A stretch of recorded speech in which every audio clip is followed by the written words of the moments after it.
Манай компани нь кофе шоп болон энэ чиглэлээр бизнес эрхлэх гэж байгаа. Та бүхэнд кофений машин, кофе ботлогч, бүгд найрамдах Солонгос улсад үйлдвэрлэсэн блендер, ус цэвэршүүлэгч зэрэг тоног төхөөрөмжүүдийг Монголд хамгийн их хямд үнээр худалдаалж байна. Мөн арабика, дээд сортын 3 өрийн холцтой кофений өр болон бусад дагалдах материалуудыг худалдаалж байна. Бид кофегоо нөөцөлж хадгалдаггүй. 7 хоног бүр шинэхэн үрийг хэрэглэгчдэд шууд нийлүүлдгээрээ давуу талтай юм. Бид урт хугацааны хамтын ажиллагааг танд санал болгож байна. UBS листийн шинэ хөгжлөө эхлүүлж байгаа үзэгч та бүхэндээ баярлалаа. Ингээ кофе цагийн нэвтрүүлгээр үзэгч та бүхэндээ хэрэгтэй мэдээлэл болон сонирхолтой ярилцлагуудыг хүргэдэг байгаа. Ингээд өнөөдөр студид хүрэлцэн ирсэн зочдоо та бүхэндээ танилцуулъя. За Ganabel Coach төвийн ерөнхий менежер коуч Сарангой, за мөн Ganabel Coach төвийн гүйцэтгэх захирал коуч Батманланаар хүрэлцэн ирсэн байна. Та хоёрт өглөөний мэнд хүргэе. За өглөөний мэнд хүргэе. За нэвтрүүлгийн уламжлал ёсоор та бүхэндээ бас кофе цайгаар дайлдаг байгаа. Кофе уух уу, цай уух уу? Кофе ууя. За би та хоёртай кофе аялж байгаа хооронд та хоёр маань өөрсдийнхөө яг энэ Ganabel Coach төвийнхаа нэг товч танилцуулгыг үзэгчтэй хүргэж байгаа хгүй. За тийм. Манай Ganabel Coach төв маань 2018 онд үүсгэн байгуулагдсан. Ган доллар коуч гэдэг коуч маань хамгийн их ер нь Ganabel Institute гэдэг 2011 онд байгуулад өөрөө коучи хийж яваад 2018 онд коуч төвөө байгуулсан байна. Үүнээс хойш жил бүр коуч нарыг бэлтгэдэг болсон.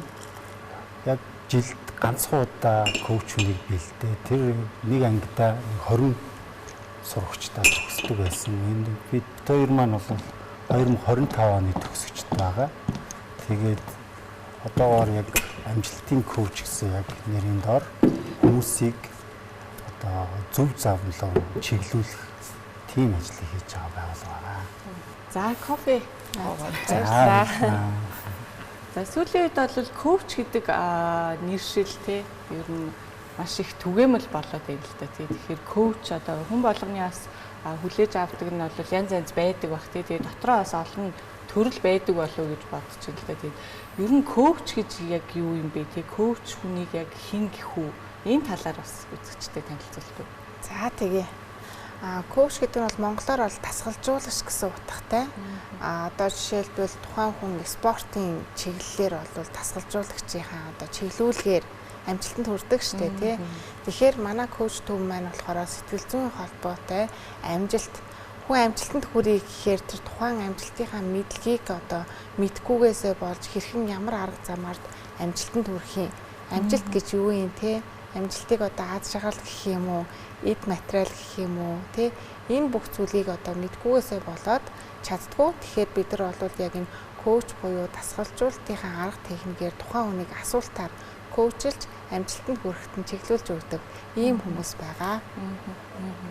Би бас яг дасгалжуулагч мэдээж хэрэг одоо бүх зүйлд дасгалжуулагч тий багш хэрэгтэй байдаг л да тий мэдээж мэдгүй юмыг бас чиглүүлж өгдөг тий ийм байгаа. Тэгэхээр яг одоо дасгалжуулагч маань тий тухайн хүнийг одоо спорт бол мэдээ дасгалжуулагчаараа явчихдаг тий. За коуч бол сэтгэл зүй болоо тий өөрийнхөө ажил амьдрал дээр яг ямар байна гэдгийг л одоо коучлах гэдэг шүү дээ тий. Тэгэхээр тэн дээр одоо хүн одоо сэтгэл зүгээрээ ямар үжиж амжилтанд хүрэх үү, дээр нь одоо яг тэр тухайн хүн бас өөрийнхөө яг одоо тухайн хувь хүнийхээ амьдралыг бас авч явах бас чадвартай байж тий сэтгэлийн тэнхээтэй ч гэдэг юм уу тий олон зүйлүүд байна л та тий. Тэгэхээр яг энэ коуч хүн өөрөө яг яаж ажилт юм бэ тий яг тэр хүнийг одоо дасгалжуулахад яг юу хийх ёстой байдаг юм болоо. За коуч хүн маань болохоор одоо гадуур айгүй их одоо л нэг Монголд нэг элбэг болоод байгаа юм харагдаад байгаа. Сошиал дээр тий коуч тэр гэдэг. Энэ нь болохоор нэг яг ментор гэдэг багш гэдгээсээ юугаараа ялгдаг вэ гэхээр тухайн хүнээр өөрөөр нь шийдвэрийг гаргуулдаг. Тэг яг энэ яг сэтгэл зүйчтэй ерөнхийдөө ойролцоо.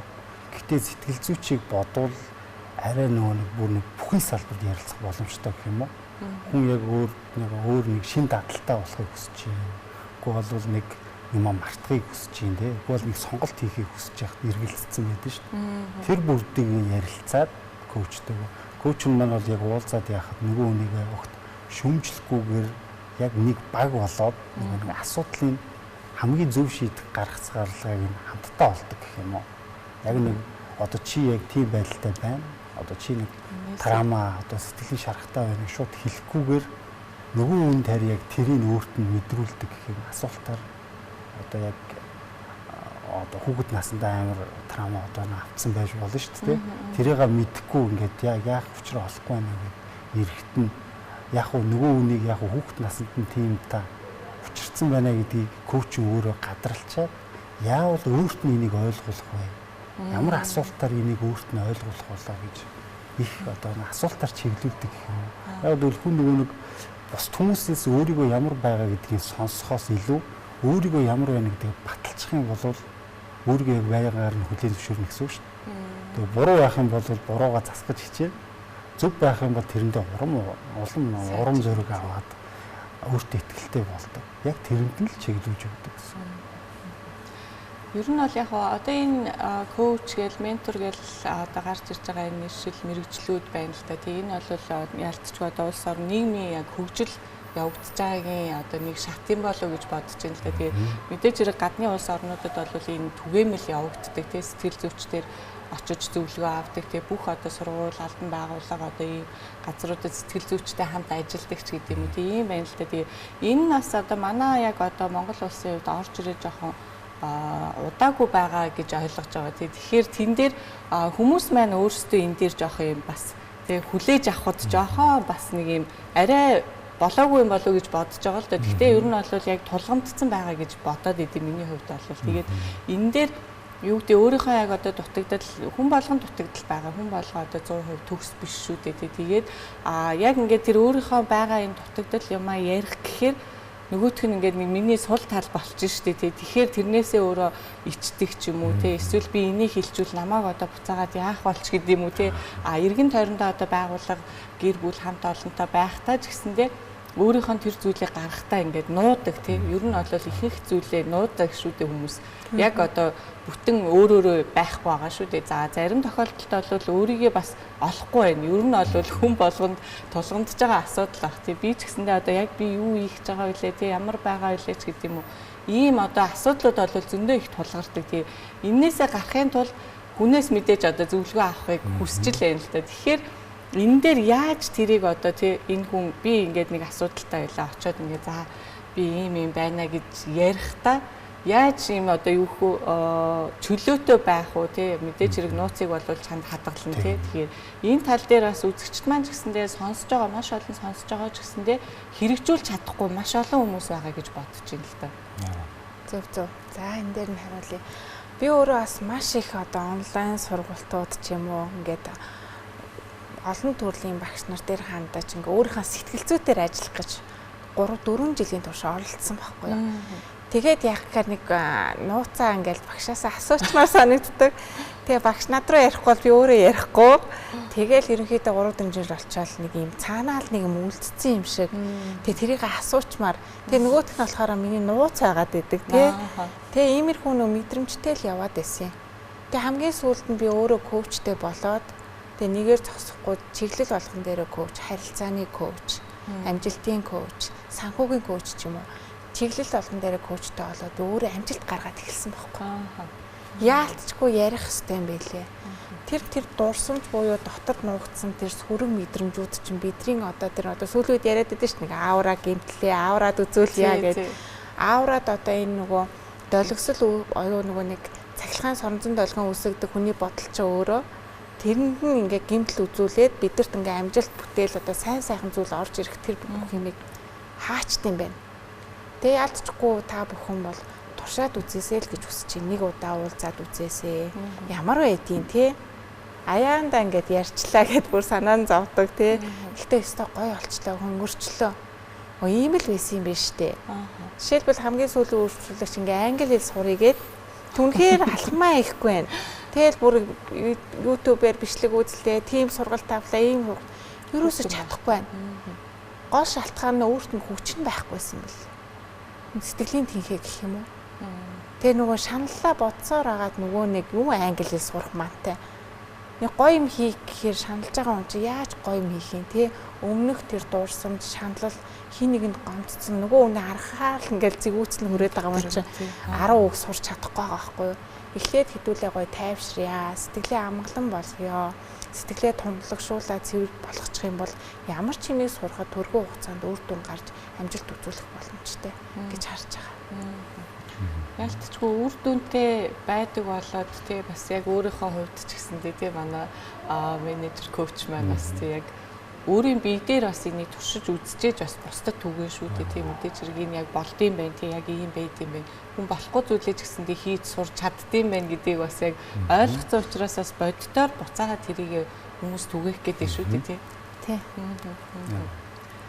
За тэгэхээр бас одоо сүүлийн үед яг энэ сэтгэл зүйч, судлаач ийм хүмүүсийн одоо ажлыг ингээд нээлттэй хардаг болоод ч юм уу хүүхдүүдтэй хүмүүс юу н анхаардаг болж байгаа л да. Тэгэнгუთ одоо бидний өөрсдөө яг одоо эцэг эхчүүд өөрсдөө бага наснда тэр авсан травманаас салж чадахгүй байгаад байгаа шүү дээ. Тэгээд тэр нь ямар байх вэ? Гэхдээ мэдээд байгаа нь тэрийгээ. Тэгсэн хэрнээ өөрөө тэрнээсээ гарч чадахгүй.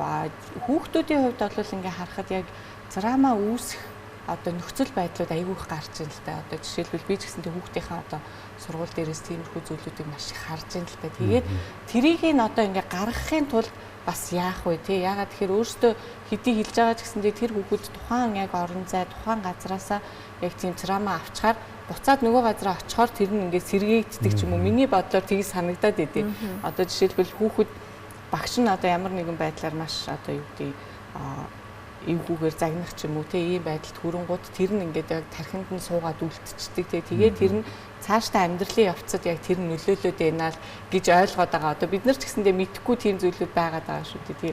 Тийм одоо хүүхэд байхад яаж одоо бас хүүхдийг коучлах уу те хүүхдэд зөвлөгөө өгөх үү энэ бол яг бас нийгэм тулгамдсан асуудал та хүүхдүүд нуугаад идэг тэрийг яг энэ дээр болохоор бид нар сая 19-ноос 21-ний хооронд Талбайдар бас номын баяр дээр бид нар үнэгүй коучинг уулзалт хийсэн 30 минутаар нэг асар дээр. Тэгэхэд яг 200 хүнд яг сэтгэл зүйн байдлыг тодорхойлж өгөөд 100 гаруй хүмүүст коучинг уулзалт үнэгүй уулзалт хийгээд. Гэтэл тэндээс яг 80% нь яг тийм залуучууд. Одоо бидний нэг яриад байгаа жинзи гэдэг байгаа шүү дээ. Яг тэр үеийнхэн байсан. Тэгээд тэр үеийнхний хамгийн том асуудал бол намайг ойлгохгүй юм. Яг аав ээжийнх нь яг одоо өөрөө хэлснээр аав ээж нь яг нэг багасаас өөртөө усаас травматай өссөн дэрийгээ эдгэж чадаагүй тэгээ нийгмээс болоод яг тэргээ яг хүүхд рүүгээ яг яатсан. Тэр чигээр нь одоо яг тулгын шаардсан гэх юм уу. Огт хүүхдээ хүн гэж явж үзэхгүй. Гэхдээ нөгөө нэг жинзиг одоо бидний дүгнэлт хийгээд харгасан чинь үнэхээр гайхалтай хүүхдүүд яг ингээд ярилцаад суух яг боломжтой. Одоо яг за миний хүү юу хүсэж чинь те одоо юу юмэр вэ ч юм уу. Тиймэрхүү юм дээр ярилцаад хүүхдүүд аав ээж нар хүүхдүүдтэй ярилцаа суухад бол амар нээлттэй ойлгомжтой ярьж одоо асуултыг маш сайн ойлгож маш нээлттэй ярилцах боломжтой болсон байна. Харин гол нь манай аав ээж нар тэрийг хийхгүй байгаа нь амар харамсалтай санагдсан. Гэтэ яг хуу бүр гай мундаг хүүхдүүд нь бол аав ээжийг ойлгоцсон байгаа байхгүй бүр. Тийм бүр яг бүр аав ээж маань багтаа юм байсан юм байна. Тэр тухайн үеийн нийгмийг ойлгох. Нийгмийг баг ойлгоцсон. Аав ээжигээ баг ойлгохгүй хичээгээд амьдэрсэн. Нөр яг нь буруутгах чадахгүй. Тэгсэн хэрнээ бас нөгөө нэг гомдож чадахгүй юм. Өөрийг нь айгүй гомдож байгаа шүү дээ. Үг үйлдэлүүдээр тэрэн дээрээ гомдох эрхгүй гэдэг өөрийгөө бүр ингээд бүр амар одоо доош нь хийцэн гэх юм. Хамгийн үгийн сайхан үгнүүдийг сонсохыг хүсэж байгаа шүү дээ аав ээжээс. Гэтэл дандаа хамгийн муухай үгнүүдийг сонсдог байгаа. Тэ стрессээ тайлдаг нэг. Тийм яг үнэ. Тэгээд тэр залуучууд үнэхээр энэ коуч хүн яг л хэрэгтэй байна гэж бидрийг харсан. Тэгээд тэд нар руугаа чиглүүлсэн юм бүтээгдэхүүн үйл ажиллагааны явуулах бэлэн болоод явж байгаа. Эцэг эхтэй нь хосолсон тийм одоо 1 сарын хугацаатай эцэг эхтэй нь жуулзаад хүүхдтэй нь жуулзаад нэг юм гэр бүлийг яг нэгдсэн болгоё. Нэг одоо бүгдээрээ яг нэг зорилготой. Гэтэ буруу ойлголцсон явж байгаа. Одоо миний уулзсан үйлчлүүлэгч те хосууд ч бас тийм байдаг. Уулын зүрх сэтгэл нэг байгаад байдаг. Тэснэ нэг жоохон хэлсэн үгнээс нь болоод энэ хүн өөр юм байна гэж ойлгоцсон. Тэгээ уулзаад үзэнгууд хоёулаа нэг гоё яг нэг хүмүүс байгаа байхгүй юу. Тэрийг бас гэр бүлээр нь ойлгуулж гэр бүлийн коуч гэдэг бас хэрэгтэй юм байна гэдэг бас эндээс судалгаа гараад ирж байгаа байхгүй юу. Тэг хүүхдүүд айгүй хурдан өөрчлөгддөг тийм. Хүүхд бол хурдан байх тийм. 30 минутын дотор гүлээж авах шоолон юмыг ойлгоод одоо шууд үйлчлэх бэлэн болгоор авч байгаа байхгүй юу. Арай одоо яг манай тэг аав ээжийнх нь үеийнх юм уу. Яг цагийн дотор нэг л асуудал дээр барьж авахгүй бол яг л маш олон жил дарагдсан тэр дадал, зуршил, сэтгэхүй бүх юм тэр бүгдийг өөр талаас нь харуулад өөрчлөгдөх. Гэтэ айгүй амар гоё. Яг нэгэн үг юм уу асуултан дээр өөрчлөгдөх амар хурдтай. Яг тэр нэг төгжийг тайлж байгаа юм шиг тийм. Ингээл огт ингээл асуулт асуугаад ингээд чиглүүлээд явж байгаа л нэгэн үгэн дээр л тийм биш гэж өөрийгөө анзаарч эхэлдэг байхгүй. Би тэгвэл хүүхдээ тэгээдсэн биш. Би л тэгвэл өөртөө ажиллах хэрэгтэй юм биш. Дийлх бид нар дээр ирдэг асуудлуудаа ярьж ирдэг хүмүүс хамгийн том гарцсан өөрөө байдаг байхгүй. Тэг асуудлаа шийдэх. Тэрийг ер нь ойлгоод бүгд гардаг гэсэн. Дандаа хин нэг өөрчлөлтөд орж ирдэг байхгүй. Одоо манай аав ээж аа.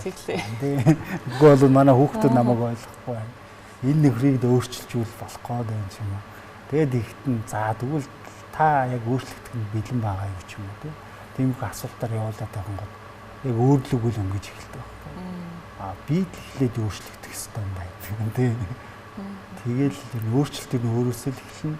Коуч яг өөрлөгөө өнгөх тэр боломжийг л нээж өгч байгаа.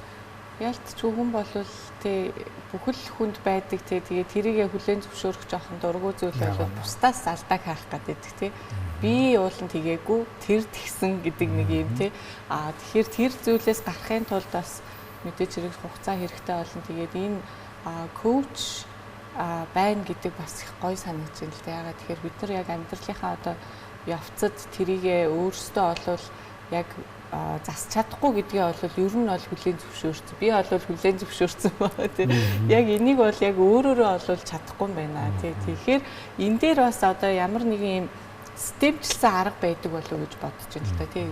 Яг одоо ямар хүн дээр яаж ажиллах уу гэдэг эхлээд одоо ярилцлаганд ороод ч юм уу тийм системийн аргатай байх бах тийм. Тэр нь одоо хэр удаан байх уу тийм хүнээсээ шалтгааллах уу. Тийм. Ер нь бол яг коучинг арга техник гэдэг зүйлээ бол бид нар эзэмшдэг. Тэгээ ямар ч одоо эготой, ямар салбартай одоо мундаг байлаа гэх яг коучинг техник дээр уягдаж одоо яг бүгдээрээ нэгдсэн нэг техникт ундаг байхгүй юу. Жишээлбэл би өөрөө их ярих дуртай хүн байсан. Одоо зөвлөх гэх юм уу. Тэгээ одоо коучинг техниктэй оронгууд би зөвлөж заахаа болоод илүү их сонсож тухайн хүнийг өөрөөр нь ойлгуулах техникийг илүү их эзэмшиж байгаа гэсэн. Тэр нөөс коуч нар чинь чиглэл байгаа шүү дээ бизнес, карьер гэдэг. Тэгээ тэрнээсээ бүгдээрээ унаал ахаал яг ингийн бодлоод тухайн хүн уулзж байгаа хүн л өөрөө гол дүр. Тэр л хүн хамгийн чухал гэдэг байр сууриас хандаж эхэлдэг. Тэгээд эхлээ хүнээ тодорхойлно. Эхний уулзалтаар. Тэгээд тухайн хүний хүслийг эхлээ гаргаж ирнэ. За тэгэхээр тухайн хүний асуудал нь хэр том байгаагаас хамаарат өөрчлөлөгч өөрөө хэр удаан уулзахаа өөрөө шийддэг. Би ийм хурдан өөрчлөгддөг хүн биш ээ. Хоёулаа нэг 6 сар ноцолт яа гэвэл болно. Тэгээд эсвэл нэг 3 удаа уулзчихъя. Тэгээ би нэг хэсэг явчаад ирээ. Асуудал гарвал буцаад ирээ гэдэг ч юм уу тий. Одоо манай ганц болохоор коуч буюу үүсгэн байгуулагч Монголын анхны одоо коучинг үйлчлэгийг 11 оноос буюу 14 жилийн турш явуулж байгаа байхгүй юу? Энэ хугацаанд бол яг 600 гаруй үйлчлүүлэгчтэй ингээ явж байгаа. Тэгэхэд хамгийн одоо байнгын өөрчлөлтч нь одоо ингээ 13 жилийн турш коучлуулж байгаа. Тогтмол тэгээд тэр амжилт бүтээл бүх юмтай нь хамт байдаг. Тийм байгаа. Тэгээд тэр тусгай техникийг олвол яг тухайн хүнд нь тохируулж төлөвлөгөөгөө гаргаж ирдэг гэсэн үг. За манай Ganabal coach төвийн маань бас алсын хараа тийм мэдээж хэрэг одоо ингээд үйл ажиллагаа хийгээд явж идэл бас дараагийнх нь одоо тий бэрхшээлүүд гарч ирж ээж бас асуудлыг шийдвэрлэн тий тэгэхээр алсын хараандаа бас юуг тусгасан бэ? Бидний одоо алсын хараа гэвэл эрүүл нийгмийг хамтдаа бүтэе. Энэ дээр нь болохоор яаж эрхэм зорилготой ямар зорилгоор хүрэх вэ гэхээр хүн бүрийн эерэг өөрчлөлтөнд бид туслана л гэж. Тэгэхээр энэ нь болохоор нийгмийг бүрдүүлж байгаа хамгийн жижиг одоо хэсэг гэх юм тэр чинь яг хувь хүн байгаа ш. Тэгэхээр энэ нийгэм яагаад ингэж одоо яг буруу урсгал нь илүү явлаа штэ хэдэн жил сүүлийн хэдэн жил те харанхуй бүдүүлэг одоо нэгнийгээ дандаа өрсөлддөг те нэгнтэйгээ өрсөлддөг нэгнтэйгээ материалын зүйлээр яадаг энэ буруу урсгалын эсрэг чиглэл рүү одоо ер нь урсгал сөрж байгаа гэсэн. Тийм. Уг нь болохоор бидний урсгал сөрж байгаа зогсож байгаа нь зөв урсгал нь байхгүй уг нь. Уулнаа зөв байдаг тийм. Зөв. Манай нийгэм яг буруу урсгал руугаа хэтэрхийх явсараад тэр нь бүр ширүү урсгал болцсон. Одоо яг тэр урсгалын эсрэг бидрийг урсгал сөрж байгаа гэх юм. Тэгээ бид нэр одоо яг энэ олон коуч нарыг бэлдэх ёстой байна. Тэгээ яагаад гэвэл хүмүүс коуч гэхээсээ илүү коуч болчоод ментор болоод хүмүүс заагаад багш нь болоод одоо чухал хүн болоо яваад байгаа. Харин манай коуч төвийн хамгийн эрхэм зорилго бол тухайн тэр нэг хүнийг онцлохгүй. Яг коуч хүнийг л онцлоно. Бид нэр тэгэхээр маш том баг бүрдүүлэх ёстой байна. Тэгээд энэ зөвхөн ганцаарчсан уулзалт байх юм байна. Яг гэвэл маш олон юунууд хичээлүүд онлайн хичээл сургалтууд хүмүүс ч одоо маш их болсон шүү дээ. Тэгээд маш их мэдлэгтэй болсон. Тэр мэдлэгээ харин гоё зэгцэлж чадахгүй нэг юм уу. Маш олон мэдээлэлтэй. Ингээл гоё нэг юм ярингуут л хүн би мэднэ гэлээ. Надад ч мэднэ. Тэр номон дээр одоо их ном уншсан хүмүүс л тэгдэж шүү. Тэр номон дээр яг тэгээд хэлжсэн. Тэгээ гол нь хэрэгжүүлэлт байхгүй. Өөрт нь яг аль нь хэрэгтэй гэдгийг мэдчих чадахгүй. Харин коуч нарын одоо манай коуч төвийн ганцаарч уулзалт нь болохоор яг тэр их мэдээллийг зэгцэлж өгөөд аль нь танд хэрэгтэй, аль нь таны зорилгонд уялдах юм, яг ямар алхмаар хийвэл та зорилготой хүрэх юм, тэрэнд нь чиглүүлж өгнө. Тэгэхээр мэдээж хүн уулзаад яхаар буруу замаар явна гэж байхгүй. Манай үйлчлүүлэгч нар ер нь бүгд эерэг болоод гардаг байхгүй. Харах өнцгөх юм уу? Асуудал биш болгоод хараад гараа явдаг гэх юм уу. Тийм гоё эерэг болоод хандлага нь өөрчлөлтөй гараа явдаг. Асуудал биш байсан юм байна. Тийм яг үнэ. Тэгээ гараа явж байгаа учраас энэ маш үр дүнтэй байна. Тэгэхээр бид нар маш олон коуч нарыг бэлдэх хэрэгтэй байна. Тэгээд маш олон коуч нар бэлтгэсэн ирнэ. Маш олон үйлчлүүлэгч ганцаарчлан уулзах боломжтой болно. Тэгээд бид нар одоо энэ нийгмийн сайн сайхны одоо эерэг болохыг хүссэн энэ хамгийн том одоо хийж байгаа ажил төсөлд гэх юм бол төрийн албан агчид руу үн төлбөргүйгээр үнгүй коучинг уулзалт хийх тийм том төлөвлөгөө маань эхэлсэн байгаа. Тэгээ энэ яагаад төрийн албан агчид руу гэхээр бид нар яг 8 сард Монгол Солонгосын хамтарсан коллеж дээр багш нар дээр нь очиж үнгүй коуч уулзалт хийсэн байхгүй. Тэгээд нэг 40-оос 50 багш нар ирээ суусан. Тэгээд тэн дээр нь яг хуулийнхаа өрөөнд сэтгэл зүйч гэдэг нэг одоо яг дөнгөж төгссөн хүн ч юм уу ирсэн байгаа байхгүй. Тэгэл нөгөө ууган сэтгэл зүйчтэй байгаад байдаг. Тэгээ яг коуч нь бид нар яг очиод нэг удаагийн уулзалт нэг цаг л хийж байгаа шүү дээ. Тэгээ гараа явхад багш нарын хандлага одоо нууж явсан ч юм уу тэр сэтгэлийнхэн хүнд хэлхийг хүсчихсэн. Тэр бүх зүйлийг гаргаад тавьчихаар бүр тэр байгууллагын хандлага эерэг одоо орчин бүр амар гоё эерэг боллоо гэдээ бидэнд хэлж байгаа байхгүй. Тэгээ яг баг нөгөө сэтгэл зүйчийн ажлыг очиж нэг өдөр хийж өгсөн гэх юм уу. Яг л сэтгэл зүйчгээ байгаад байдаг тэрний даанч хамт ажилладаг хүн. Тийм учраас нөгөө тийшээ ороод зовлонгоо яриад байх бас нэг өдрийн боломжгүй байсан. Тэгэхээр нөгөө бид нэг өдөр ч гэсэн очиод уулзаад яасан чи бүгднгийнхэн сэтгэл санаа үнэхээр сайхан боллоо. Биднэрт үнэхээр баярлалаа. Яг тэн дээрээс хараад за бид нар ер нь төрийн албан агчид руу очих хэрэгтэй юм байна. Одоо бид нар хамгийн эхлээд шүүхийн шийдвэр үүсгэх ерөнхий газартай ер нь хамтарч ажиллах яаж төлөвлөж байгаа. Тэгээ онцгой ерөнхий газартаа бас сэтгэл зүйчтэй холбогдсон байгаа. Тэгээ бид нар ингээд нийгэмлэгөө чиглэсэн том талаастай хөдөлгөөнийг хийх юм байна гэсэн хардсан байна. Тэгээ төрийн албан агч гэхээр нөгөө төсвөн байдаг. Тэр нь үнэхээр том асуудал та. Тэгэхээр бид нар шууд үн төлбөргүйгээр очиё. Одоо бидний алсын араа чинь эрүүл нийгмийг хамтаа бүтэн шүү дээ. Тэгэхээр нөгөө шууд ард иргэдтэйгээ төрийн албан агч шууд харьцаж байгаа хүмүүс тэд нар ядаж эерэг болоод нэг хандлах нь сайн болчих юм бол нөгөө үйлчлүүлж байгаа ард иргэдтэй хүртэл гоё эерэг нөлөө үзүүлнэ шүү дээ. Тэрсэн үднээс ер нь том юмнууд эхэлж байгаа юм уу? Том газраас эхэлж дээ. Яагаад тэгэхээр бас энэ хүмүүс маань өөрсдөө ч гэсэндээ маш хүнд нөхцөл бас ажилтдаг хүмүүс байгаад байгаа. Тэгэхээр тэр нь бас сэтгэл зүйд нь бас нөлөөлөх ч юм уу тий олон зүйлүүд байгаа бах. Тэгээд нийгмийн одоо яг шийдвэрлэх асуудлуудад бол мэдээж хэрэг төрийн албан хаагч ямар хүн бах уу гээл тий эсэргээрээ нөгөө ард иргэд маань нөгөө хүсээд идэг зүйлийг тий шаардахаар ингээд нэг тэр хоёр ингээд зөрчилдөд идэв шүү дээ тий та нар биднэрт үйлчлэх ёстой гэдэг тэгэнгუთ нөгөөдөл нь эргүүлээд ямар байдаг чинь ингээд ер нь бол зөв жижиг сажиг зүйлээр зөндөө гардаг л та тий тэгэхээр энэ дээр хоёр талаасаа л хамтрах ёстой юм байна тий нийгэмдээ ард түмэн ч гэсэндээ өөрсдөө бас энэ зүйлийг ойлгодог байх хэрэгтэй тий.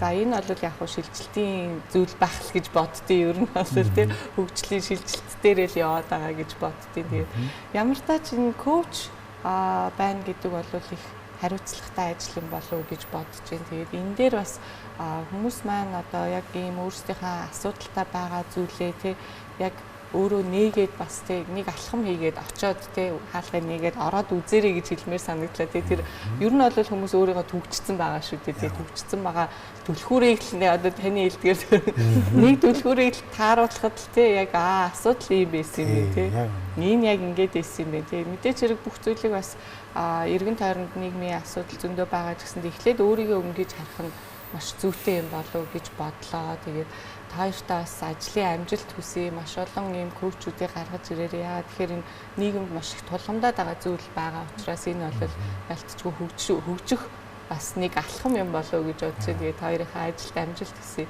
Баярлалаа.